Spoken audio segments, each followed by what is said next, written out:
Dionisio at the plate. He's 0 for 2 today. Swakowski, the big right-hander, lets it go.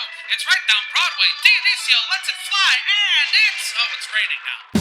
All right, it's rolling. It's time for Rain Delay Theater with Jeremy Dionisio and Jack Swakowski. Check. Hello, everybody, and welcome to another episode of Rain Delay Theater, the show where two bums talk about other bums at baseball games. I'm Jeremy Dionisio. And I'm Jack Swakowski.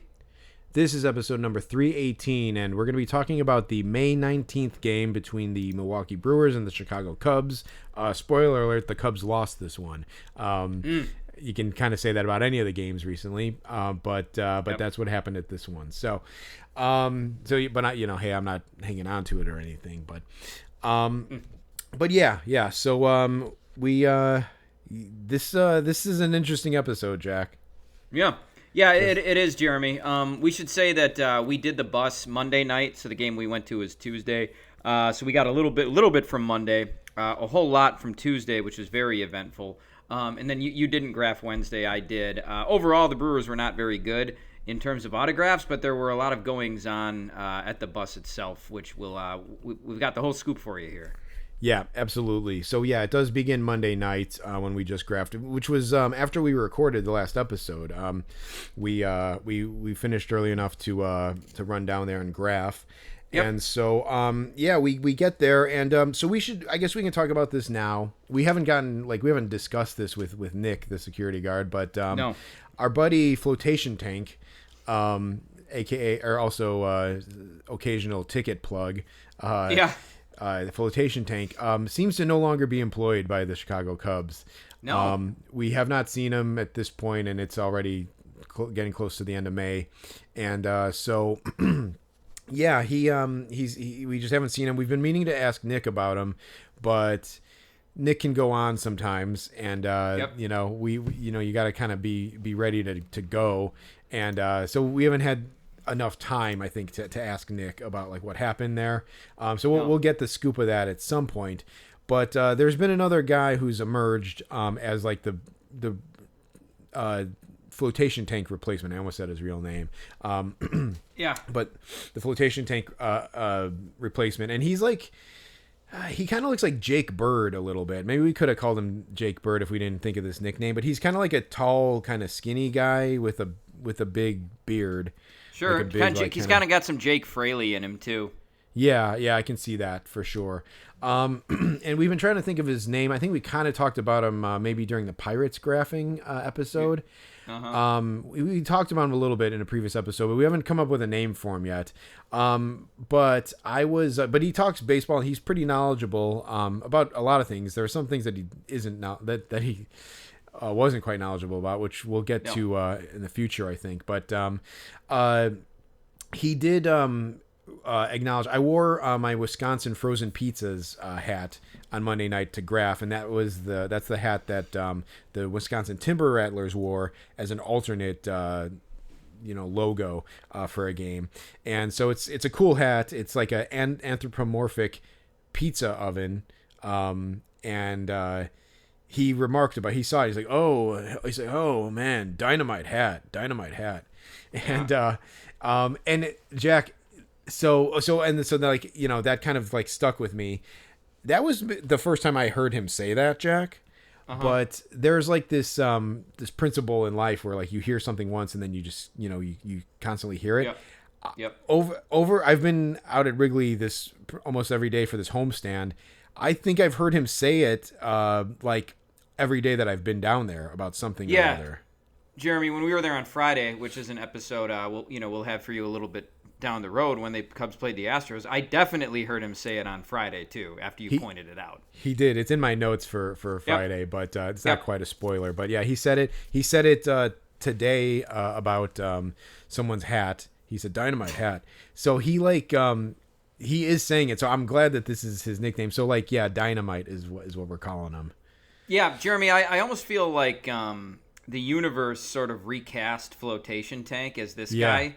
Like he's like a perfect 1-for-1 replacement. It's almost like I think it was Uncle Phil's wife got recast on the Fresh Prince of Bel-Air. It's just like one of those things, right? Like maybe Flotation Tank wasn't testing well with rain delay theater audiences. Maybe they thought he was a little too harsh, saying stuff like, "I didn't know you were scum," and so like. So maybe, it's like they recast this guy who's almost like a softer, friendlier version of less controversial version of Flotation Tank. Less abrasive, although he did kind of get into it a little bit later, which we'll talk about. But yeah, and I think he's like an Army vet too. He is. He's mentioned it several times around me. Yep. Yeah. So anyway, I think there was an old wrestler called the Dynamite Kid. He was partnered with the British Bulldog back in the day, but I like just Dynamite. I think it's it's drop the it's cleaner that way. So Dynamite. So he's he will be mentioned in this episode and next episode as well. But he has taken the place of like the second up to Nick, the security guard. So yes, he has. So we were at the bus. It was honestly mostly talking to him for a lot of the time. Players were coming out, but they just weren't signing. Nobody was signing for the Brewers. It was a pretty bad night, the first night. So the Brewers have this MO that they do, which I think both Nick and Dynamite were complaining about. But they bring the first two buses up. It's not just one bus like it usually is at the start. They bring two up. And then they send people to both buses. And it seems like they do send family to the first bus, and a lot of the players will go to that second first bus, which sucks because, that means that at the second they exit the stadium, they're walking away from you, which makes it harder for them to turn around. It's essentially like doing graphing getaway day. Not getaway day. And we should say, too, that this is the first time they've done it, but they did it. Yeah. They were pissed about it. The security guys were like, no team has ever asked for this before, but this is what they asked us to do. It was tough right from the jump. The Brewers are usually tough enough at the bus, but this didn't help. But to fast forward a little bit, as those first two buses were driving away, Vinny Rottino came running out and started to like kind of pound on the second bus. Actually, it was the first bus. He was in time to like catch the first bus right as it was leaving, but the bus just kept going. It was almost like, any CTA commuter in Chicago, like, you've had that moment where you've been running up to the bus stop and you've kind of had to hit the window of the bus to get the driver to stop. That's like what Rottino was doing. And then Nick, the security guard who was right by him, started flashing his flashlight at, I guess it was Winston, the bus driver first, but Winston wouldn't stop. And then Nick tried to get the second bus to stop, and the second bus didn't stop either. And so it was good for me because Rottino was just like kind of standing there nonplussed, like he was a CTA commuter who had just missed his bus. And I was like, "Hey, Vinny, you got time for one?" And he signed for me. So it actually worked out well for me. I didn't want him to get on one of those buses. Yeah. His loss is your gain. Yeah. It's funny, and he almost like seemed maybe like he was maybe a little embarrassed or something. I mean, it was very bizarre to watch as a grapher, especially one who's like been there a while, and especially one who recognizes Rottino. He probably was like, well, at least no one here recognizes me, and then you called for him. But not only did he try, like Nick like fucking stood in front of the bus at some point, and like Winston just wasn't stopping, so Nick had to kind of like sidestep out of the way. And then Rottino was like holding up his like badge, like his like personnel badge or something, and it was just I wonder if they have a policy where like once they've departed the curb they can't stop or something and open the doors, because like I bet they do, Jack, because it was just bizarre that they didn't stop at all. It was, and I don't know if that was the Brewers traveling secretary's call. Like you said, maybe it's policy that they don't stop and they make guys take the next bus. Maybe that is it, Jeremy, because whenever guys are running to catch the bus, it's like they really do some of the time seem like they have to get on the bus because it's going to leave. So maybe that's just like a thing in the big leagues where it's like if you miss the bus, you either got to wait for the next one or you got to figure out your own way back to the hotel. Like I can part of see being a professional. Yeah, I mean, I could see it being some kind of like, goofy like safety policy where it's like cause if they pulled away from the curb and then he like falls getting on the bus, they could get sued or like if fucking Christian Yelich like misstepped and like broke his ankle, like they'd sue the bus company. So like I could Right. see maybe how that's a policy. Now the graphers down in that area have a bad history of trying to guess what rules are. So I don't really want to go Right. on a limb and say like, oh, that's what it is. Yeah. But like, that's the only way I can make sense of it, because it was cold how they rejected Rottino. Even like the traveling secretary, like he had to have seen him and been like, oh, hey, that's Vinny Rottino. That's our announcer. But like, Right. it's like he looked at him and he's like, fuck you, Vinny. And then like they drove Yeah. off or something. It was crazy. It was just weird. Yeah, man. And I'm wondering, would that bus stop for Christian Yelich?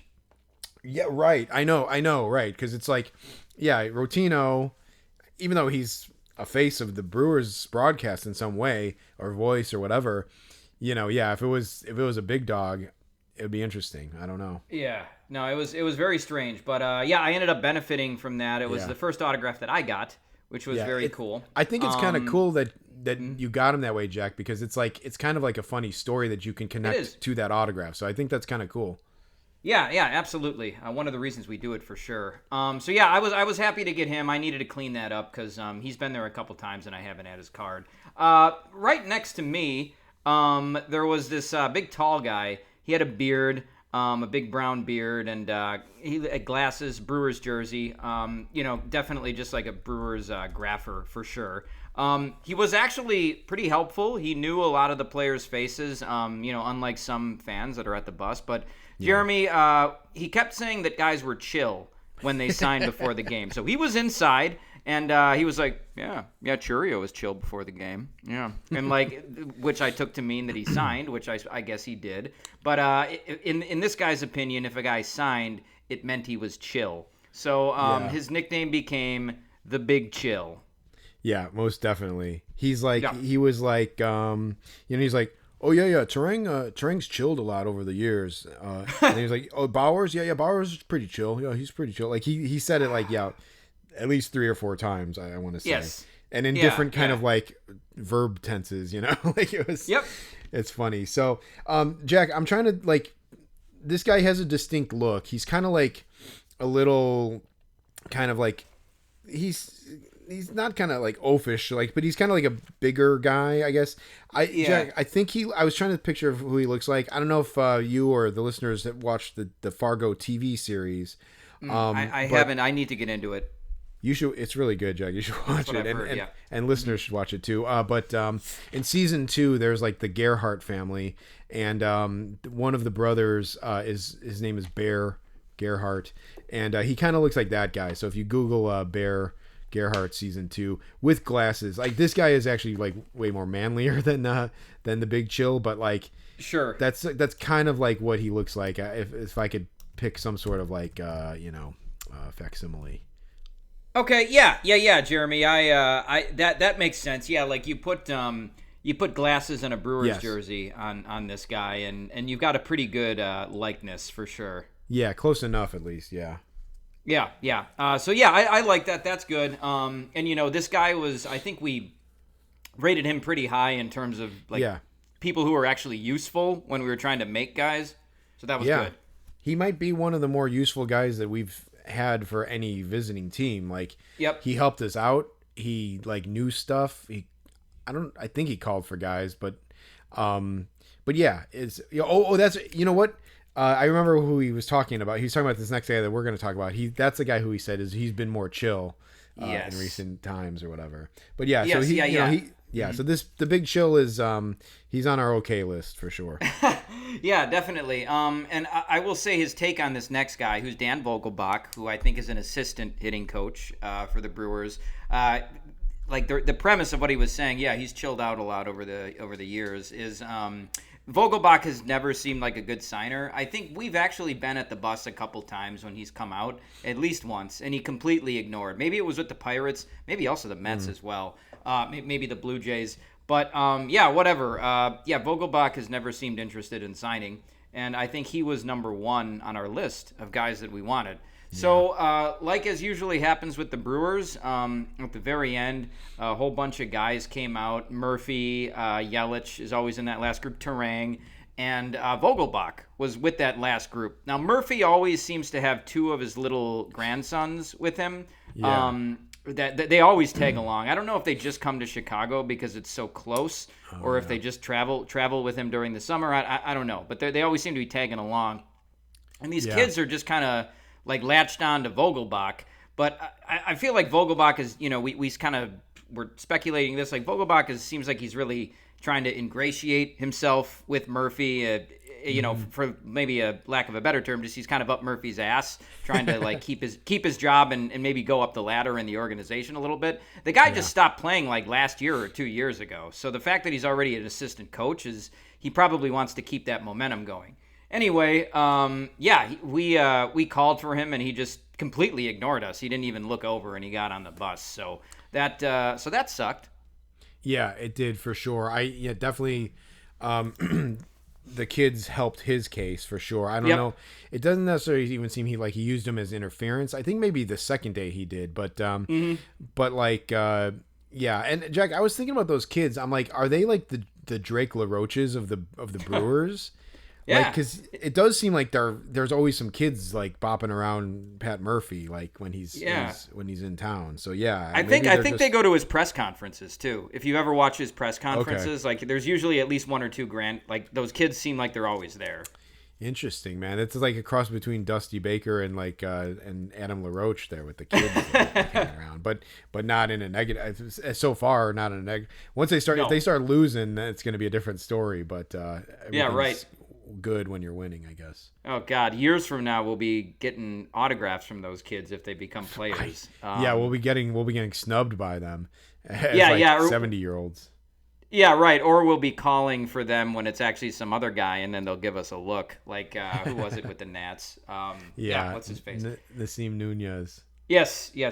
Anyways. Okay, so Vogelbach didn't sign, and we didn't. I think we called for Yelich, but he didn't sign, and we didn't bother Murphy. So pretty unsuccessful first night. Jeremy, you got so I got Rutino, you got Robert Gasser and Shane Drowan.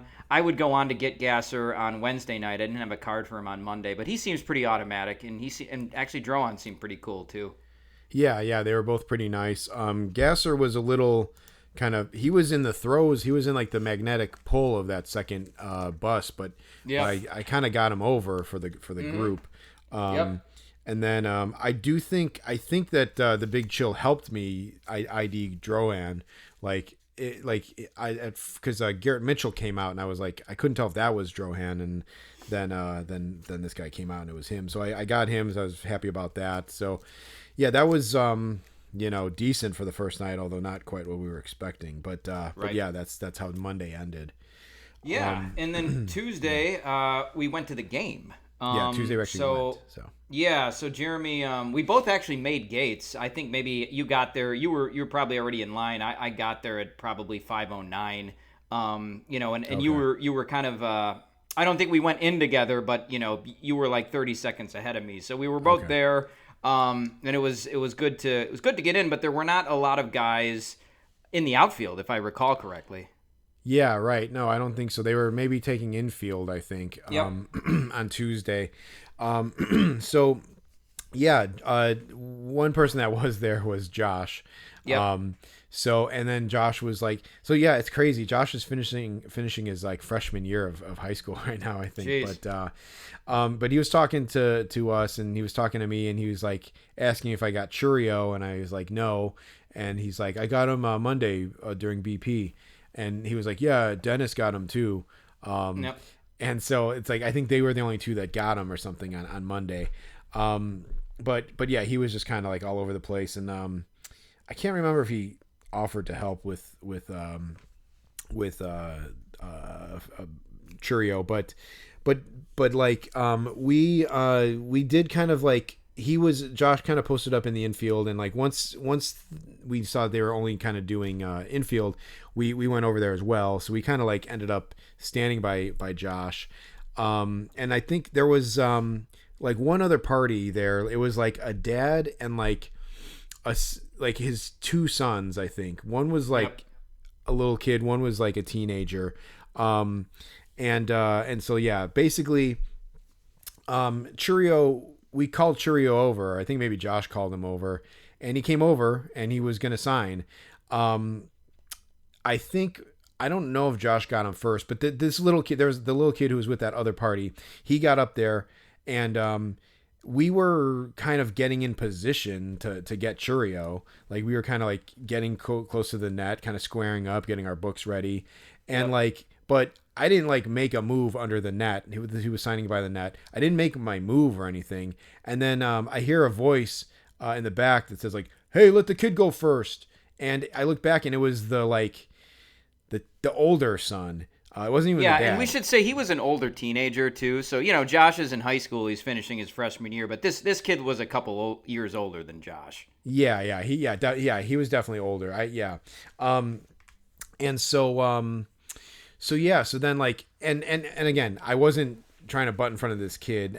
We know the other kid. We've been doing this a long time. But this kid said that.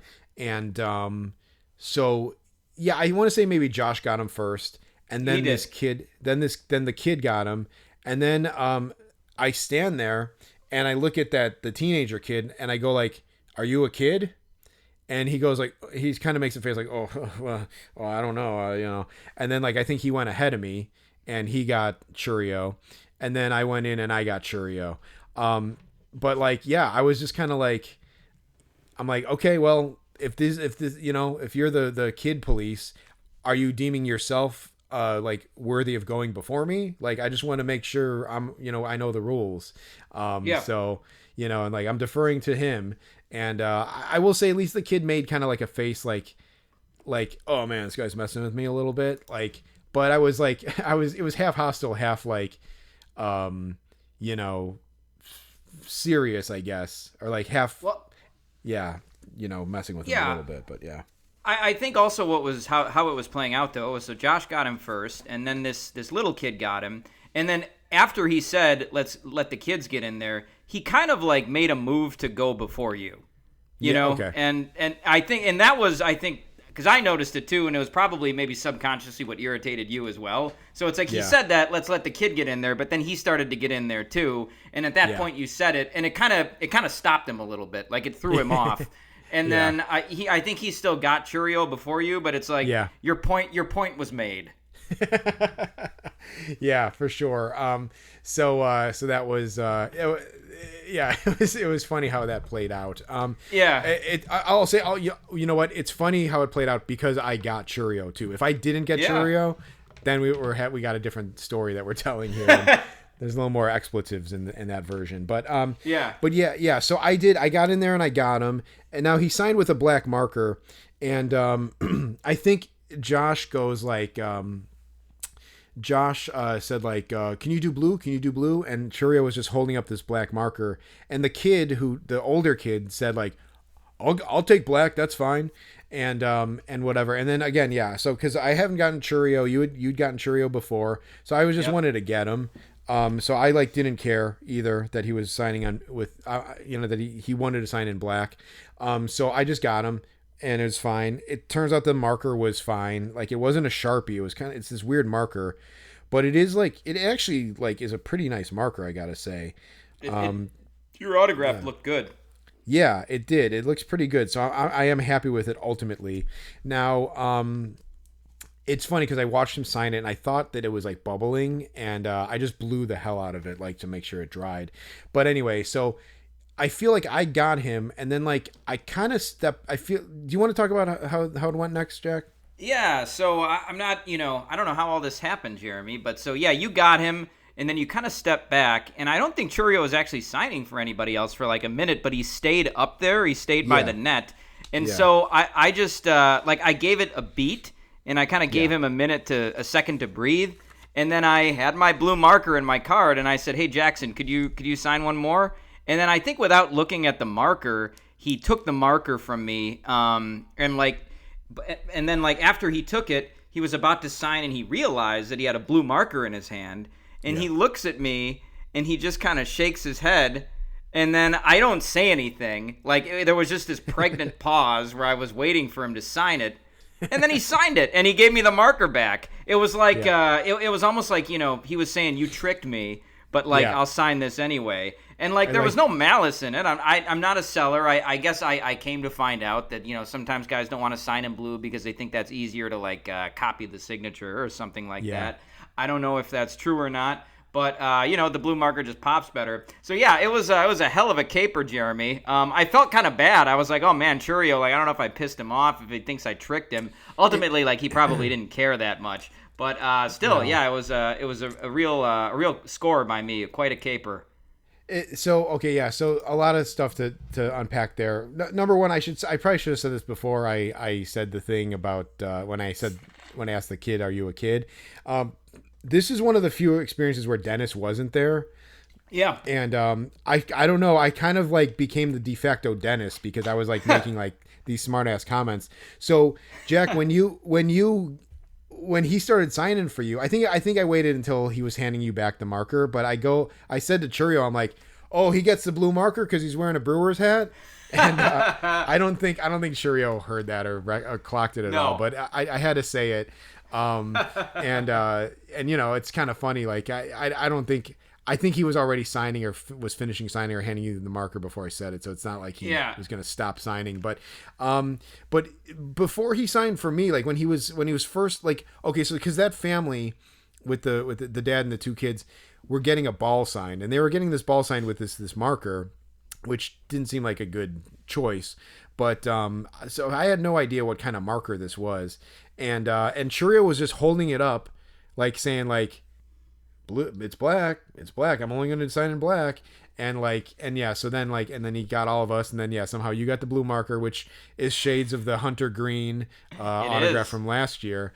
So it's funny how you've kind of strong armed. Now you should start a hit list, Jack. You strong armed Hunter Green and Jackson Churio into signing in blue for you when they were running with black. Those are some big names, man. That's almost becoming my specialty. Yeah, right. Yeah, right. If there was another podcast and they observed us, that's what they would call you. They'd call you like black, like blue for black or something. You know. We got to think of a nickname for me. The Blue Marker Bandit or something. I don't know. Yeah, exactly. So yeah, it was funny how that all turned out. I think we got the same card signed, which was we did interesting. But yeah, it's his true rookie card. So I am happy. I am happy to I know again, like I think we talked about it at the time, like the nature of doing all this is that I'm gonna get some guys that you don't get, and you're gonna get some guys that I don't get, and it kind of hopefully balances out in the end. Right now, Chris is on the list because he's gotten two guys, but like you had the Churio one up on me, and so it was nice to get that one knocked out just because it was a rough denial, like right how it all shook down last time. So that was good to get, and I'm glad I got him on that rookie card. Yeah, for sure. And I think we'll both be able to get him again, too. He does seem like a decent signer inside the park. We got a few other guys, too. So we got Joey Ortiz, who also is, like, kind of turning into a good signer, or at least he seems like it. So in the was park. Our second. I guess we did get him out at the bus the first time. So I guess so. We did. Yeah. So anyway, he seems nice. So we got him, which was cool. You got Brandon Sprout. I did not have a Sprout card. But anyway, he seems that was cool that you got him. And then we both got Logan Henderson. So all of the players had kind of come in at that point, but Henderson was still over by the end of the tarp, closer to the foul pole, and he was talking to some guy that it seemed like he played college baseball with, or some type of baseball with. The guy was like, oh yeah, or Henderson was like, yeah, so you're gonna be in Manhattan, and the guy was like, yeah, I'm just trying to figure out how to stay in the game. Whatever, they were just talking. And so we got him his autograph, which was cool. Josh, did you give Josh a Logan Henderson card? So I had two Logan Henderson cards, and I wasn't gonna like ask him to sign both. He signed his like rookie card for me, and then Josh was kind of came up to me. He's like, "Do you need help? And I was like, "Yeah." I was like, "Nah, I'm fine." And he's like, "Are you sure?" And then I'm like, okay, fine. And I like I have his Bowman first, and I gave it to Josh, and Josh got it signed for me. So, yeah, for all the help and for all the hell that he's given us, I'm like, yeah, Josh, you can help me out with a Logan Henderson. I'm like, fuck, if I was going to use that, I would have used it on freaking Swanson or Trout or whoever these guys get. But Right. I got a Logan Henderson auto out of the deal, a second of 2. So but it was cool. That is a thing with graphing. Like you'll be graphing, and if someone doesn't need someone, they'll say like you need help. And it's funny because that happened to me in spring training. The first time it happened, I didn't know what that meant. And so I said to this guy, he asked me, and I'm like, yeah, sure. Could you hold these? And I just had him like hold something for me while I ran over. Nice. But that's not necessarily what that means. But yeah, he ended up, I remember I helped someone in spring training too with Austin Hedges, because I had gotten him. So, Nice. It's kind of grapher code, and so it was. I don't really usually take advantage of that. So yeah, whatever. It was a thing. Yeah, it was good. And yeah, it was cool to get him too. So we didn't do too bad pregame. I got 3. I think you got 4. So yeah, I'll take that any day. Only Dennis would think that like 3 guys inside before the game is bad. So I'll take that. We did have an interaction with Freelick. He came out too, and this was kind of like before we had gone over to get Logan Henderson. But the little group of us, me, you, Josh, and those 2, the younger kid and the older kid, were there, and Freelick came out, and of course he just signed for like the kid, and then he went back in. Jeremy, we were talking about this, but Freelick is one of the most puzzling autographs we've gotten. I still don't know how we pulled that off or why he signed for us that night. I've never seen him sign for adults any other time but then. So that feels like a pretty lucky autograph to me. Yeah, we'll have to. I mean, we could ask Dennis. Dennis will say like, "Yeah, I got him a million times." Like he just makes you feel dumb whenever you try to like tell him like the guy's not a good signer. And he did, by the way, he did say that Vogelbach used to sign with the Cubs when he was with the Cubs. Interesting. So, Okay. So that doesn't help me in 2026, but thanks, Dennis. So yeah, the Freelick thing, just business as usual, status quo for him. I don't know how we got him. I don't know if he was feeling good that day. Maybe he, Jesus talked to him or something and told him to sign for adults that day. I don't know, but yeah, we got him, and that might be the only time we get him, and we'll just have to be glad about that. Yeah, absolutely. So yeah, graphing wrapped up. It was time to go to the seats. So we actually had some seats in left field this time, which was a different move. We were in the 300 level though, so that was good.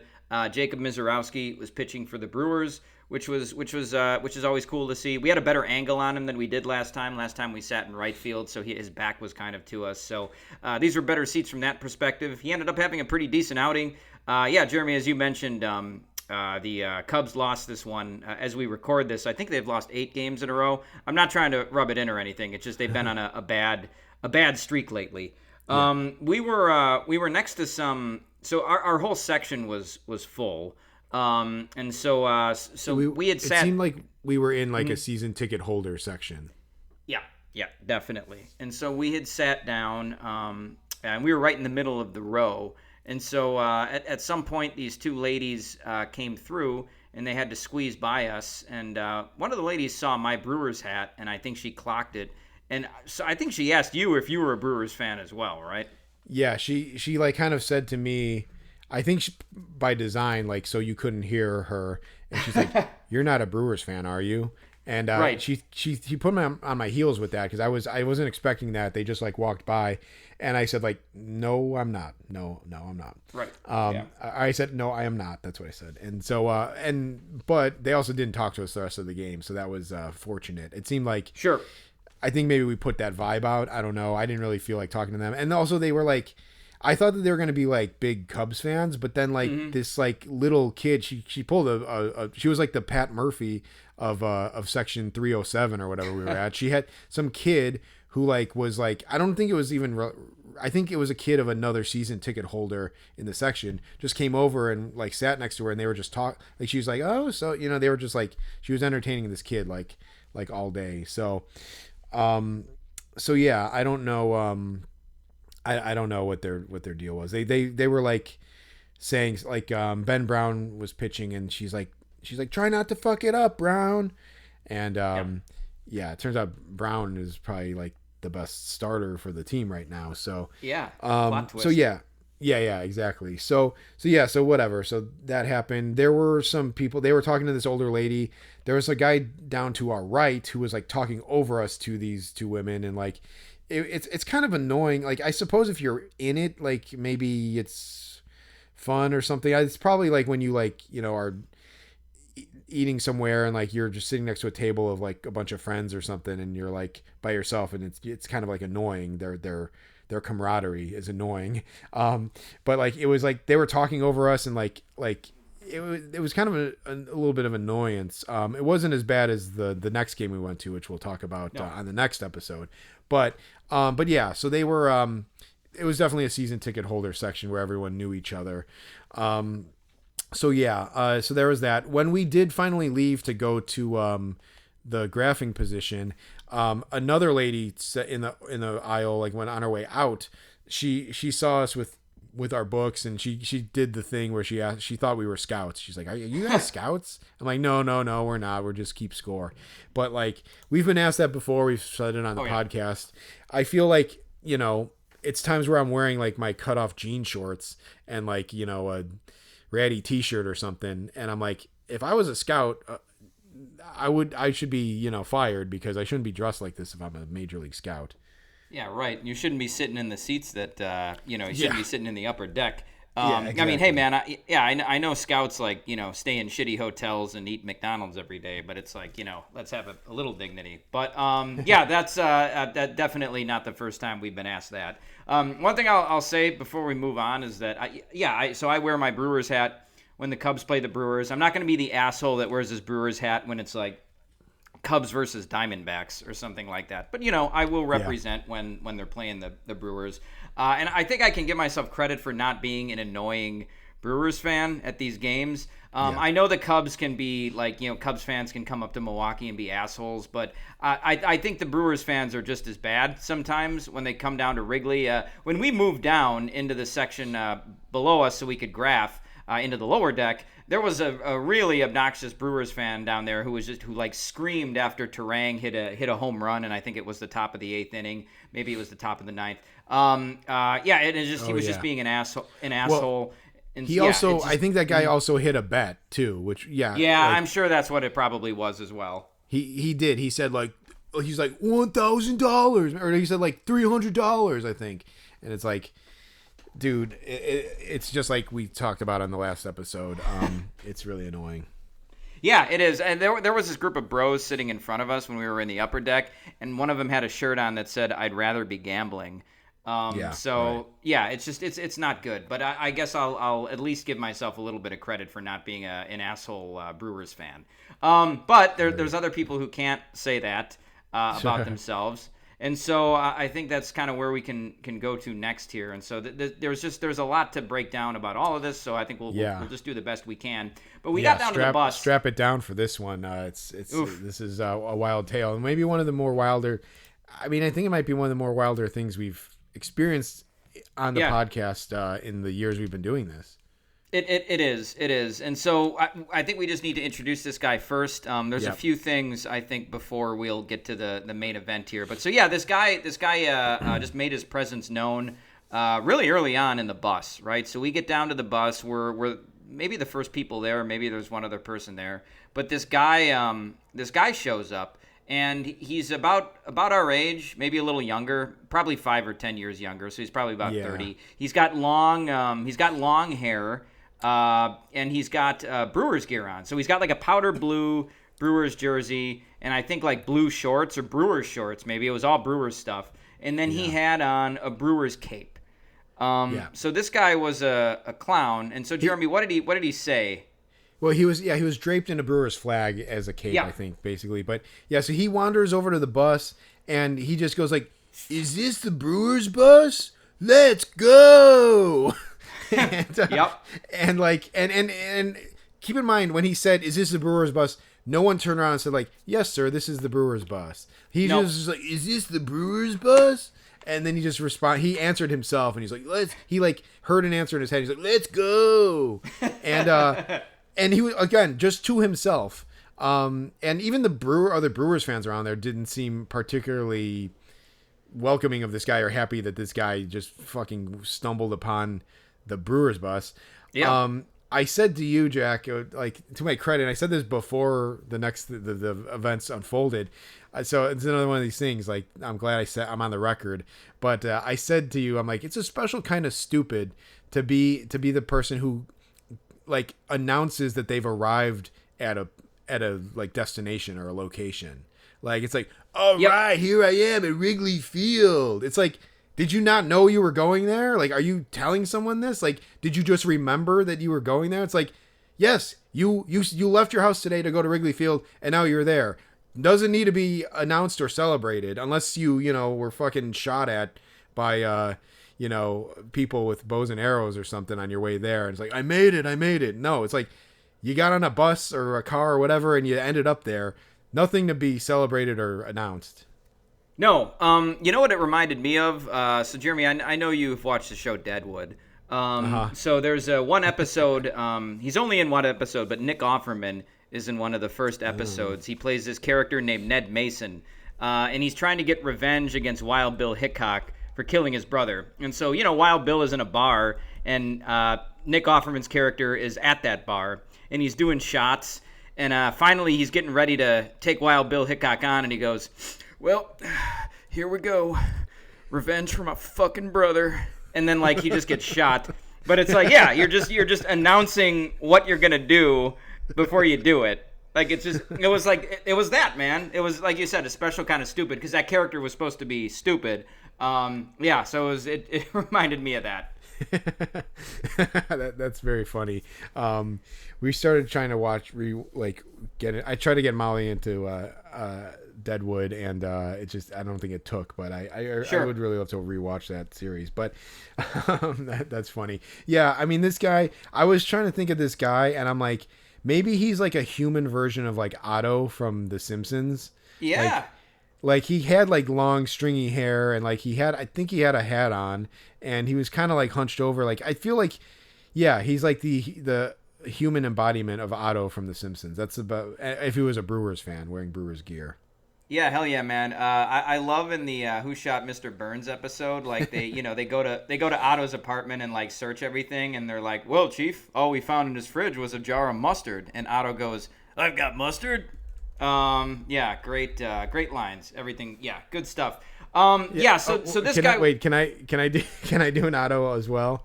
Yeah. Or there's I forgot what episode it is where they're like, he called me a bum, and he's like, he didn't call you a bum, he called you a sponge. A sponge. And he's like, does this look like something a sponge would do? And he like hits the wall and like cracks the cement or whatever. I don't know.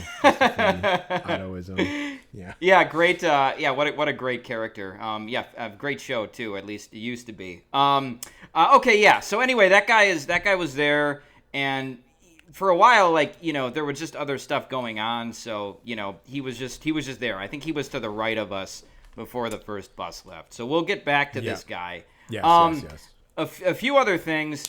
Jake Woodford. So we've talked about Jake Woodford, I think, on this podcast before. We saw him start a game for the White Sox maybe 2 years ago. He just completely got destroyed by the Red Sox. He yelled at Nolan Arenado after he tagged him out at the plate a couple years ago. Just seemed like a total, just a total doofus. Was it Nick Castellanos? Oh, it was Castellanos. I don't know why I thought teammates. It was Arenado. So it was Castellanos. Yeah. Yeah. But like, total, like, it's like, who are you, to be getting in the face of a guy that you like tagged out at home or whatever? It's like, right. But still. So yeah. Anyway, you had a card for him, Jeremy. I didn't. Yeah. I would have liked to have gotten him. Yeah, for sure. Yeah. I mean, he doesn't seem like the kind of guy who would be hard to get. Like, he's just not in that category. I called for him, and he almost like gave like the O'Neal Cruz treatment. Like he ignored, but he ignored in like it's kind of funny. It's like guys can just ignore in a way that seems like aggressive. Like, he just had this like fucking twisted look on his face, and his hair was all like ratty and like wet and like just stringy, and like he just like fucking like lumbered onto the bus, and it's like, wow, that guy's a real asshole. Yeah. And then he did it. I feel like he did it the night before as well, and it was just like, yeah, this guy. So that was our second time calling for him, and just twisted face, like gets on the bus, no acknowledgement whatsoever, and it was like, wow, this guy, he's in like Connor Joe territory. I feel like it's like you are not good enough to be this exclusive or or elusive. No, absolutely. It was ridiculous. I was right up there with Tim Hill too, for whatever reason he did that. Right. But anyway, so Woodford, screw that guy. That was kind of probably the biggest player interaction of this night. There were two other annoying people though, and they were really kind of starting to ruin it for everybody out there. So it was a loudmouth dad. And he had an earring, and by dad we mean like this guy was in his 50s or 60s, so like he was older than us, and he had a son who was maybe in like his 20s, like he looked like college age. And the son was just like yelling at the players the second he saw them in the concourse. And then like the dad was following suit. And every time the son would yell something and like the player would come out and go onto the bus, they would like high five and hug each other like it was so awesome that they had just yelled at the top of their lungs at this player. Every single time. I would later actually realize, Jeremy, because I did the bus again on Wednesday. I did getaway day, and that dad was there, but the kid wasn't. And I came to realize that it was actually the kid who was the one that was making all the noise, or at least making like all of it. Like he was the instigator. But it was horrible, man. These guys were just ruining it. They were completely ruining it for us. Yeah, they were right behind us. They were yelling right in our ear, and like the reason why I clocked with the son was wearing like a blue Brewers shirt. It's kind of tongue twister to say, and he was wearing these like exercise pants, and like at one point he like yelled, and it might have been like when the bus we had to kind of like scatter when the bus left. He like hiked up his fucking exercise pants, like he just got done like he was just about to like lock up in a Greco-Roman wrestling match or something. He just like he just hiked them up or he just finished like running like a sprint or something. And it's like, what are you doing, dude? Is this your exercise or something? Like, are you fucking like, are you getting your fucking gains by yelling at the Brewers? Like it was just a weird move. And I'm like, what are you doing? Like, why are you hiking your fucking exercise pants up? So it was annoying.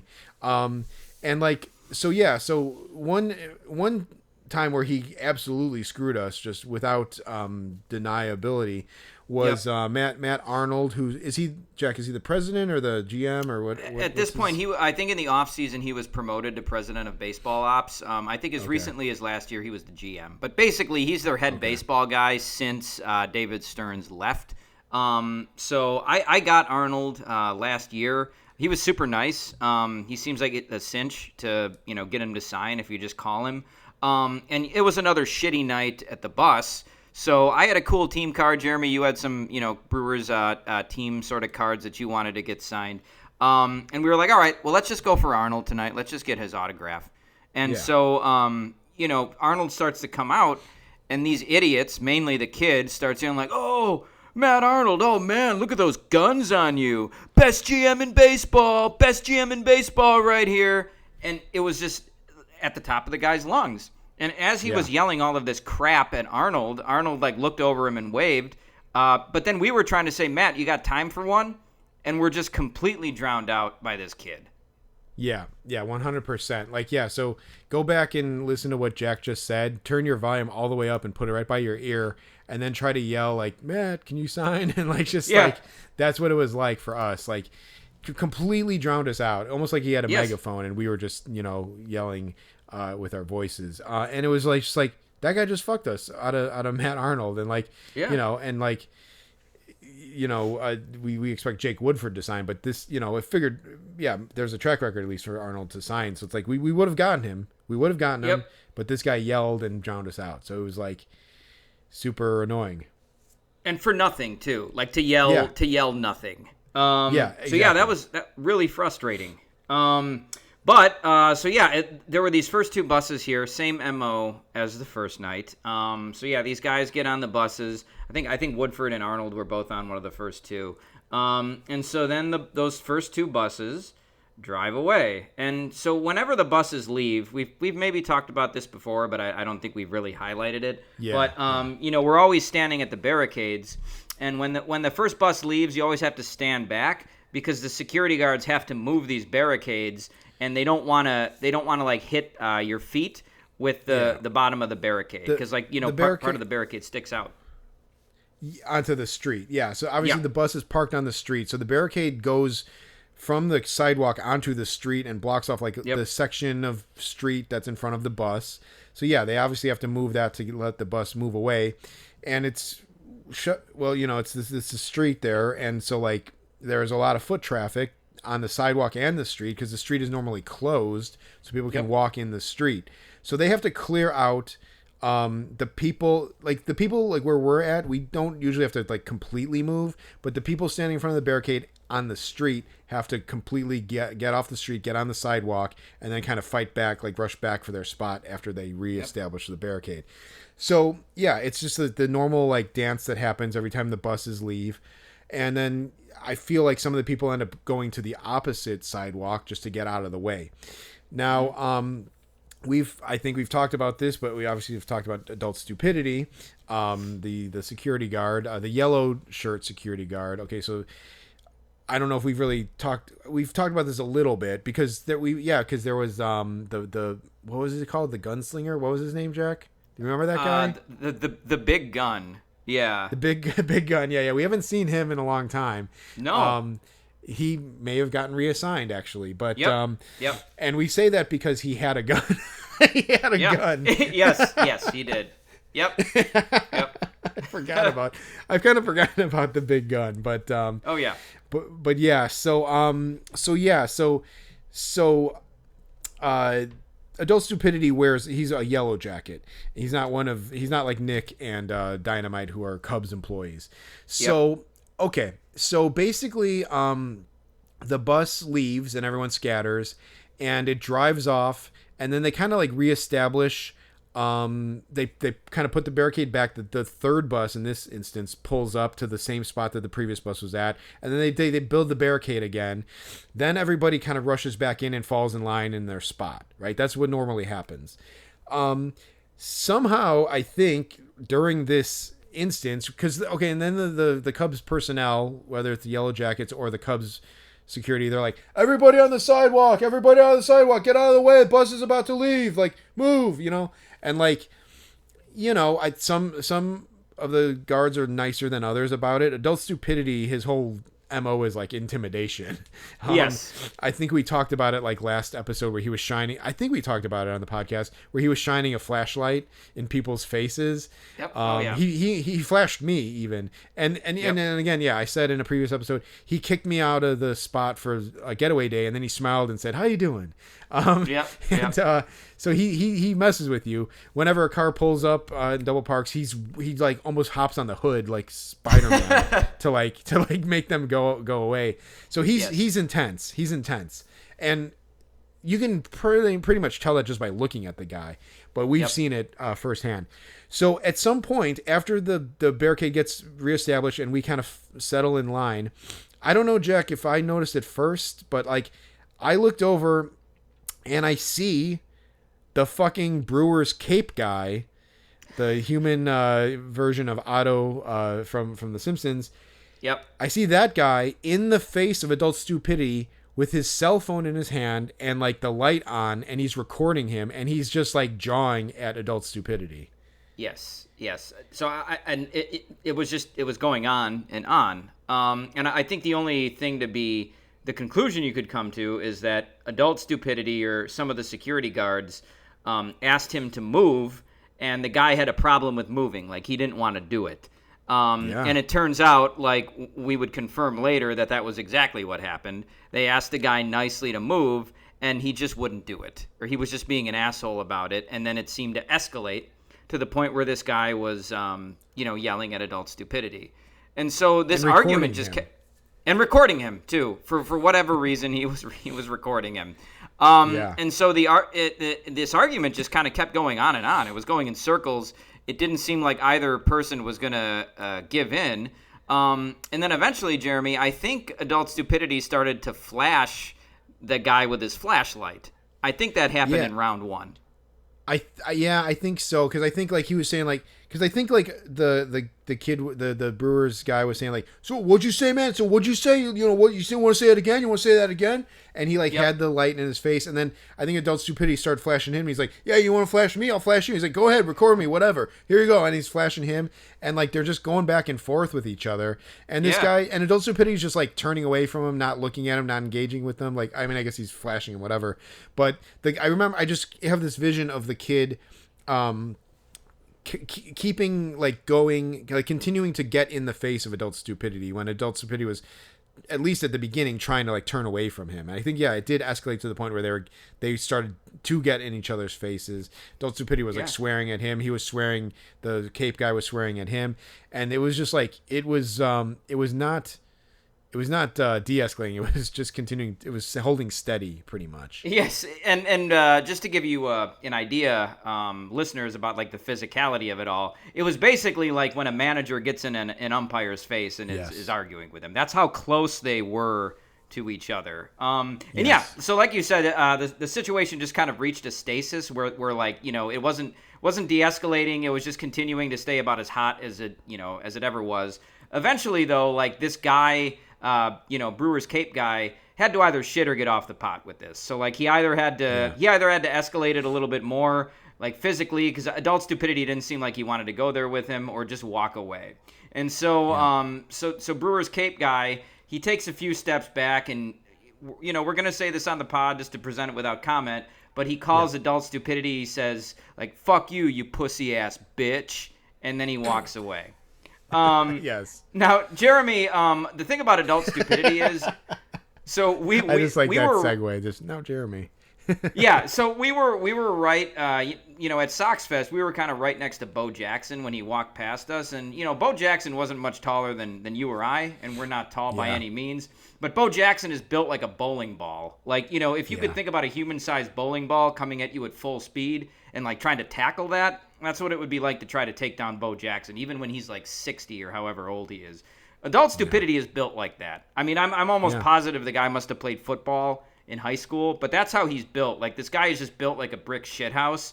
It's hard to tell how ripped he is because he's always got his yellow jacket on. But like, I wouldn't want to mess with this dude. He's got like huge legs. And like the fact that this guy called him a pussy ass bitch is just laughable. Like, the guy could have gotten flattened by Adult Stupidity. Yeah. I can't emphasize how like gangly and like dorky, honestly, this Brewers Cape guy looked. He was a little freak. And again, I go back to my words from maybe like 20 minutes earlier. It's a special kind of stupid. I would say it's a special kind of stupid to get in Adult Stupidity's face. Yep. And he'll call it out too. He would have called that Adult Stupidity, his catchphrase.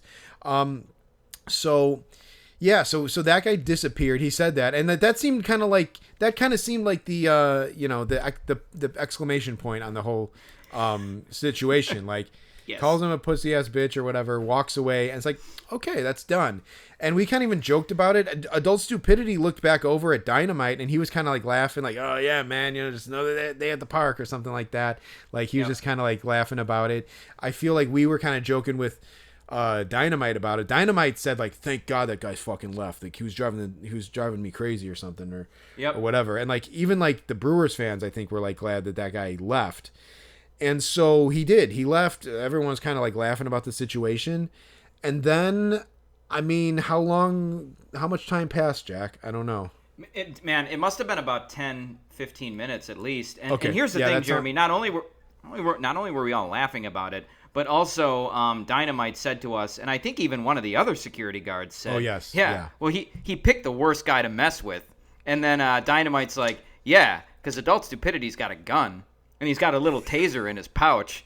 And it's like, Jesus Christ, man. So yeah, we talk about the big gun having a gun, but Adult Stupidity's got one too. He just doesn't wear it in like plain sight for people. It's not in his waistband, like in the front. No. Like, No, yeah, like, and honestly, that's funny because I even during this whole thing, I didn't think of the big gun. I kind of like forgot about him, but I'm like, oh yeah, he has a gun on him, and so like, yeah, of course, Adult Stupidity probably has a gun on him. Like that's not even breaking the mold. That's just what they do. And it was funny. Yeah, Dynamite goes like, yeah, he carries a gun, and he's like, yeah, and he's got a taser too, and it's almost like, hey, you know, he doesn't like. You already said he's got the gun. Like you don't need to say he's got a taser. Also, it's like, you know, it's like the gun is plenty. But okay, it's nice somebody also has a taser. So if he doesn't feel like killing you, he can just fucking blast you with electricity. Right. But anyway, yeah. So okay. So yes. So that happens. We're just like, yes, of course. And we say like, yeah, I know. We've seen them. We know. We don't mess with them.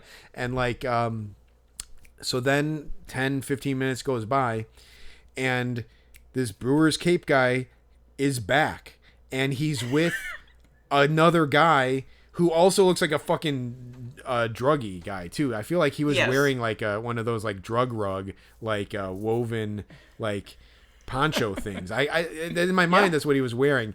So like these guys look like they're in a fucking like Grateful Dead tribute band or something, but like they're fucking with Adult Stupidity, and now they're both in his face, and I almost want to say they were both recording him too. I think they were. I think they were both. Yeah. Yeah. No, they were both recording him, and what I want to know is where did this other guy even come from? Because he wasn't with. Where was he? Yeah, he wasn't with Brewers Cape guy at the start, and Brewers Cape guy was at that bus for like a half hour with us before he got yelled at by Adult Stupidity. He was there for the whole first bus. And he got there right away. And this guy also like was not wearing any, like you said, he had a drug rug on. He wasn't wearing any Brewers gear. It looks like it looks like the Brewers Cape guy like just picked him up at a house party and brought him over here. Like it didn't make any sense. I don't know, Jack, like for some reason I had a theory. I don't even want to say it because it almost makes too much sense. Like I had a feeling this guy was just sitting on the patio at Murphy's and just chilling, waiting for his buddy. And he's like, hey, come on, man. Change of plans. Like, you're coming back here. Like, we got a situation. And maybe it took 10 minutes because he had to convince this guy. But the guy came back fucking hot. The guy came back. Yes. He was hotter. He was more riled up than Cape guy. So I don't know. It probably didn't take convincing. But I don't. Yeah, that's a great question. Where did that guy come from? Was he sitting in like a running car or something? Was he fucking in an alley somewhere or in the sewer like the Oak? But yeah, they come back. they come back and they're getting in his face, and they're both fucking yelling in Adult Stupidity's face, and they're just saying like fuck you motherfucker, fuck you bitch, like and the phones with the lights are in Adult Stupidity's face. And it was so weird because this is happening across the street from us, but we obviously, it's right next to us, but across the street. And like Dynamite's looking over, and at some point now there's two of them in there, and they're kind of just circling him, and Adult Stupidity's trying not to engage, and he even like walks away from them, and then they follow him, and then they keep swarming on him. And I was getting a little uncomfortable. I was getting uneasy watching it because it's like, even if these are two fucking druggy knuckleheads, it was like, hey, like 2-on-1 is never a good thing. Like, and it seems weird. And it seems like I feel like there was another yellow jacket, like at the end of the bus, who could have just walked over there, and like someone needed to kind of get in there and de-escalate the situation, or like, you know, get some daylight between the two of them. And like for a while, no one was getting in there. I guess it turns out that Dynamite told us that they were told to stand down by Cubs security, maybe by Nick himself, but it might have whoever was head of Cubs security, I guess, told them to stand down and like let it play out, because technically, and Dynamite ended up talking to us about this. He's like, well, you know, how's that guy supposed to gonna know that I have his back if I let that happen? And so at some point, I mean, it just kept escalating. At some point, Dynamite does leave the corral and gets across the street, and I think I'm trying to think of what Brewers Cape guy said to Adult Stupidity. Like, he said something like, I forgot what he said. He's like, get out of my face or something. And then like Dynamite gets in the middle of him and he goes like, no, why don't you get out of his face? Why don't you get out of his face? And he's kind of like chesting. He's kind of like bumping chests with the Brewers guy. And maybe I'm jumping the gun here because at some point shoving happened. At some point they started shoving each other. Yeah, so I don't know that the drug rug guy ever actually shoved Adult Stupidity. I don't think he had the balls for that. But I'll give Adult Stupidity credit. I don't think he wanted to use the weapons that he had on him. Like, I think he thought he could just, if he had to, he could just take these guys out, like, with his fists. But yeah, he was trying to get this guy just out of his face. So he started, Adult Stupidity shoved him. And, like, he shoved him and then he kind of walked away. Because, I don't think he wanted the situation to keep escalating. But these guys wouldn't leave him alone.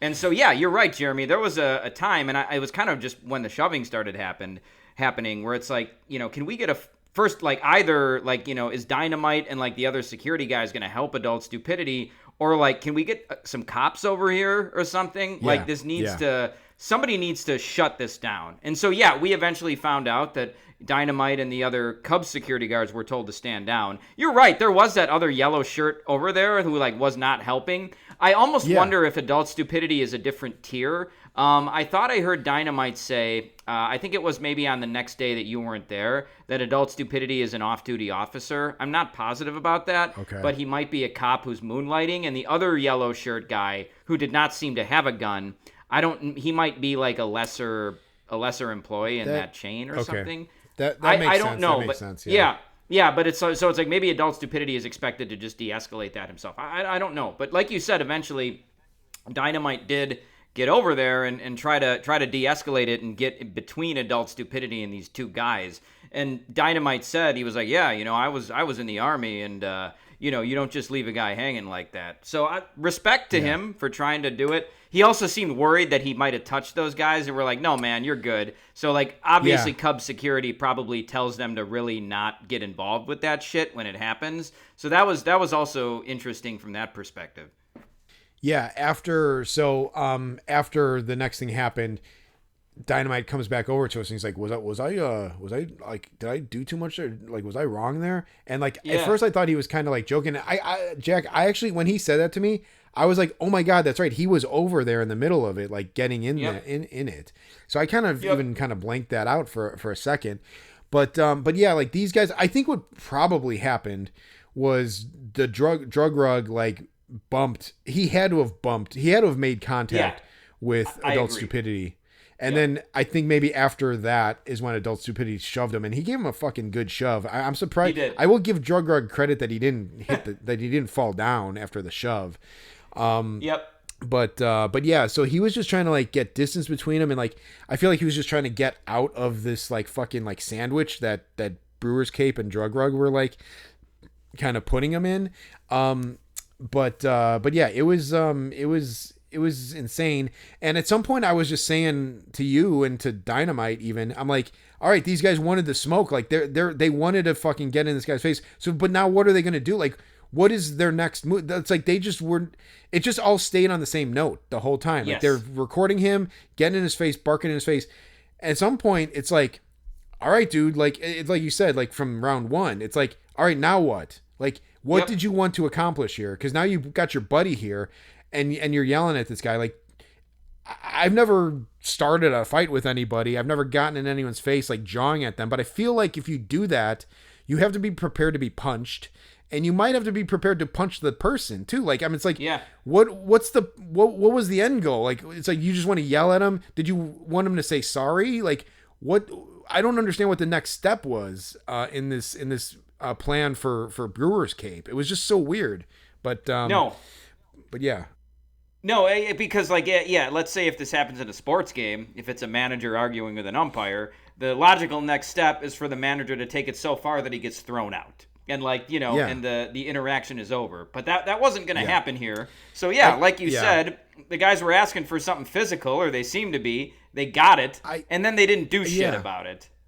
Right. I mean, I guess maybe dude, I don't even know. Like, maybe they wanted Adult Stupidity to punch them so they could like fucking like, get him arrested or fucking sue the guy. Or I don't know who would represent the fucking Brewers Cape in a court of law, but like, like I mean, maybe they're trying to bait him or something. I don't know. I'm happy to say that I can't really put my head in the mindset of a person who would do that. So I don't really know. But yeah, so go ahead.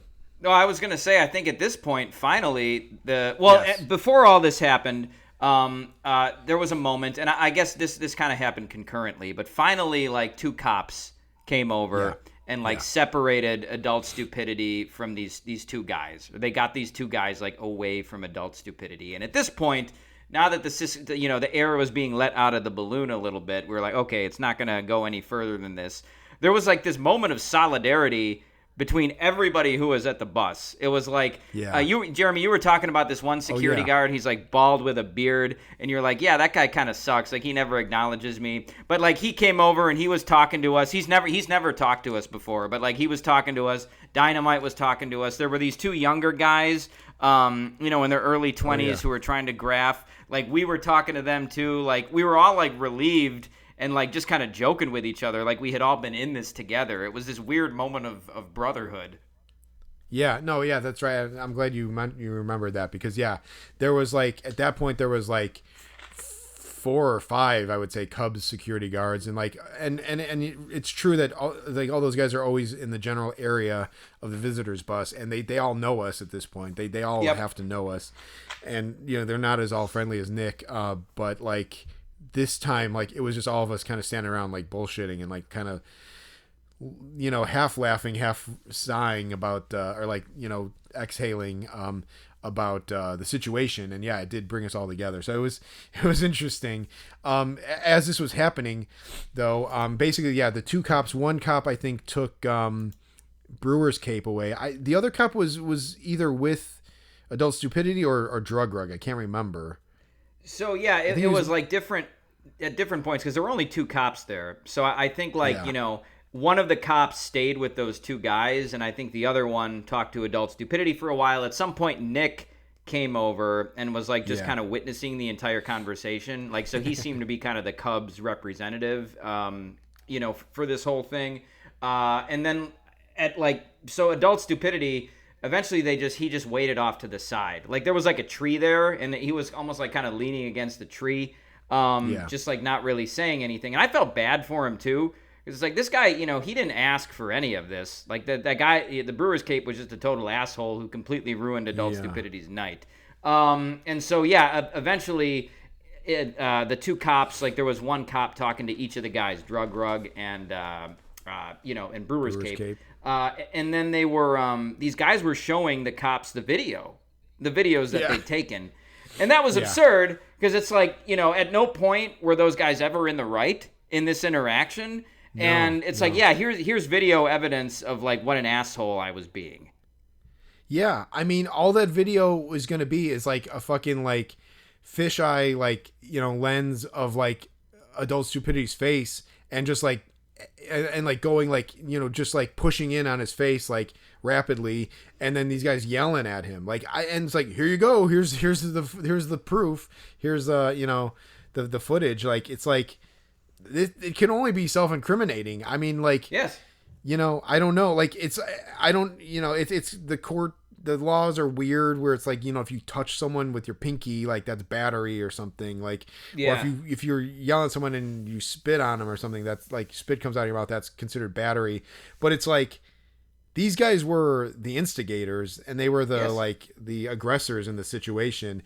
Now, I don't know if this is the time to zoom out on this situation and just think about Adult Stupidity for a second, but I will say Adult Stupidity is intense, and he can be maybe not as nice as he could be.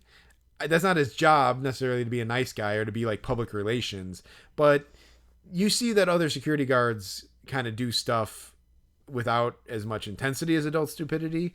Sure. I don't like, they don't have a nickname, Adult Stupidity, based on the time where he yelled at a dad for saying that it was his adult stupidity that got him yelled at.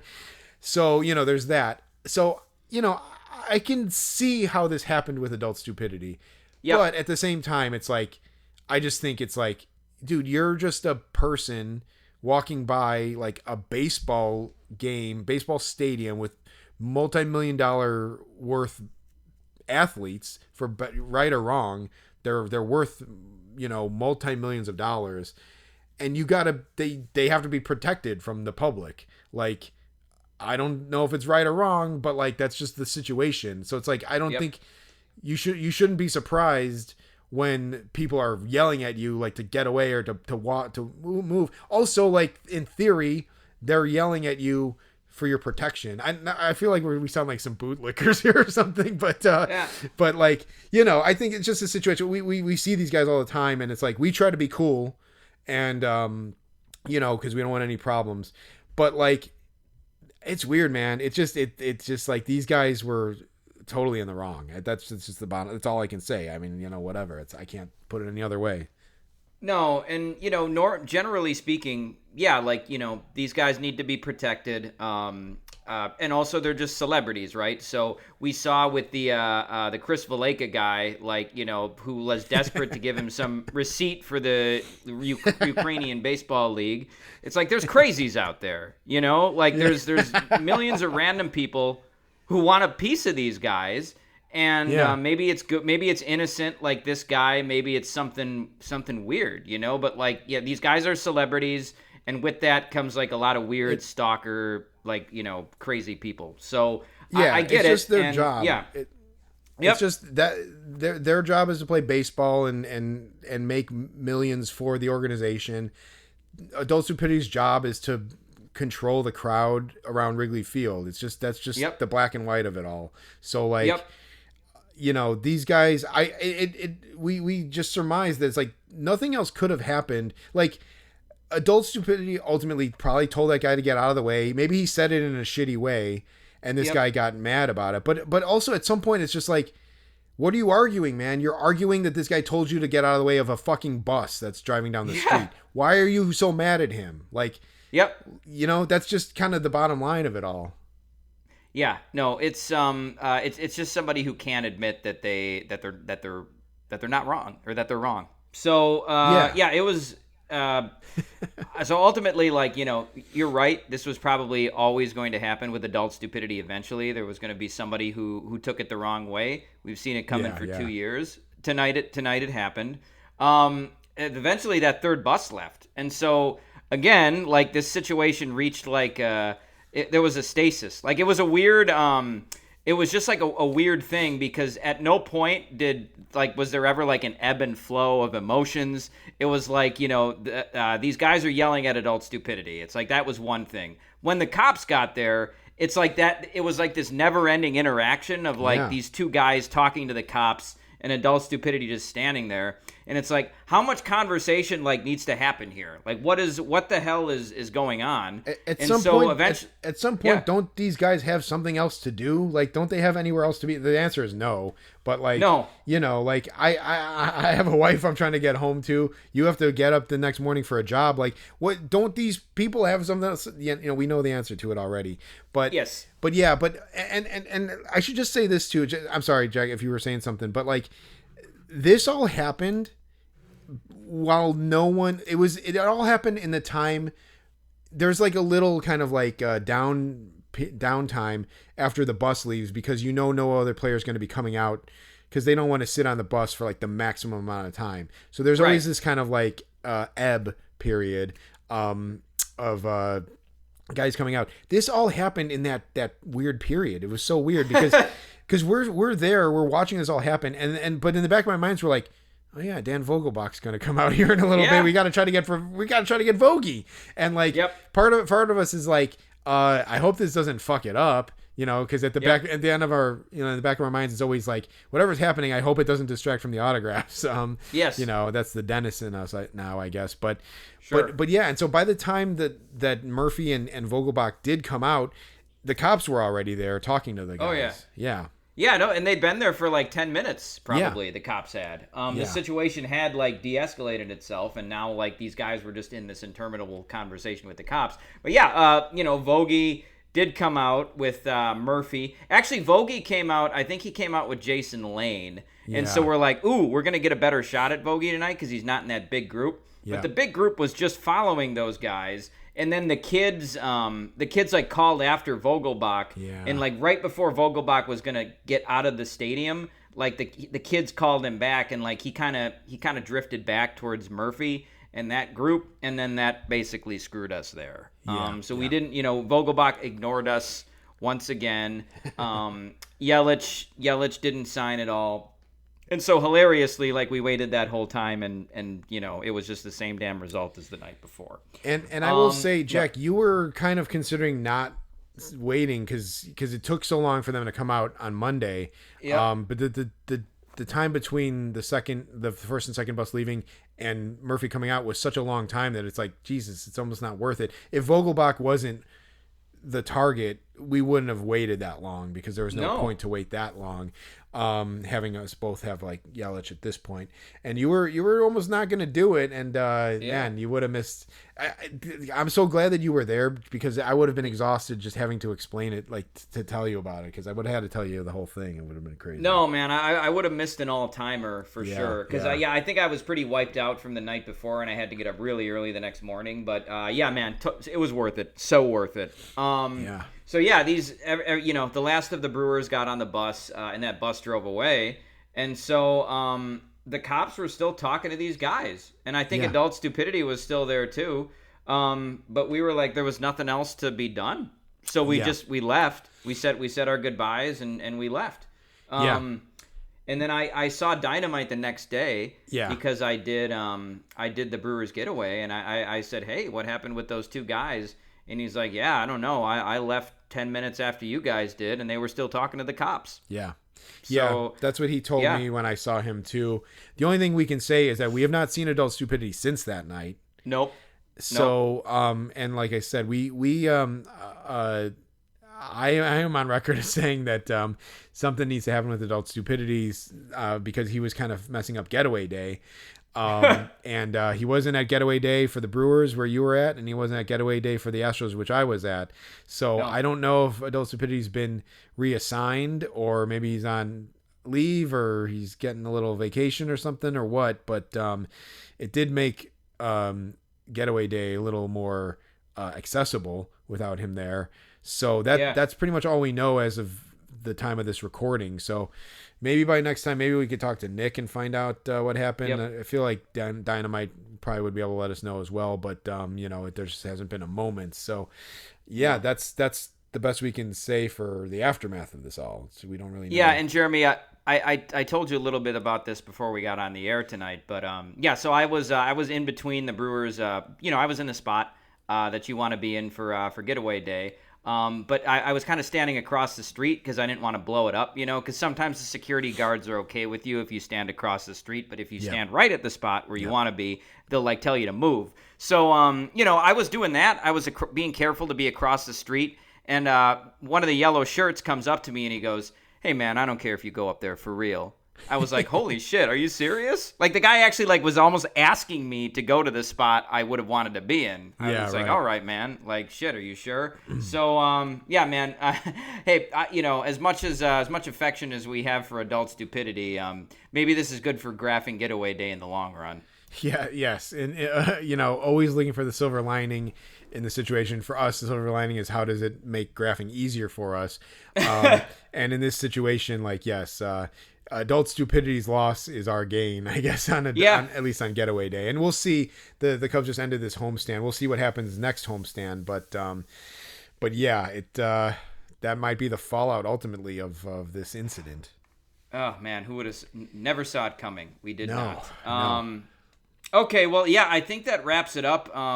Basically a pretty epic night of graphing. It was good. We're going to have one more episode coming up. Well, not one more, but we'll have another episode next week. It's going to be Cubs Astros, and also a lot of good goings on in that episode too. I think it's going to be a good one. Yeah, we'll just say that Dennis is part of that episode. This was a Dennis-free episode, but then we had this big fight. So it's just never a dull moment, I guess. And this is why we fucking keep doing this. I'll be out of town, but we'll have this episode for you. If something major I assume the Cubs will probably win a game by the time that episode drops, but who knows? Oh yeah. So we'll be focusing on the events of that night specifically for next episodes. So for Rain Delay Theater, I am Jeremy Dionisio. And I'm Jack Swakowski. We'll talk to you next time. See ya.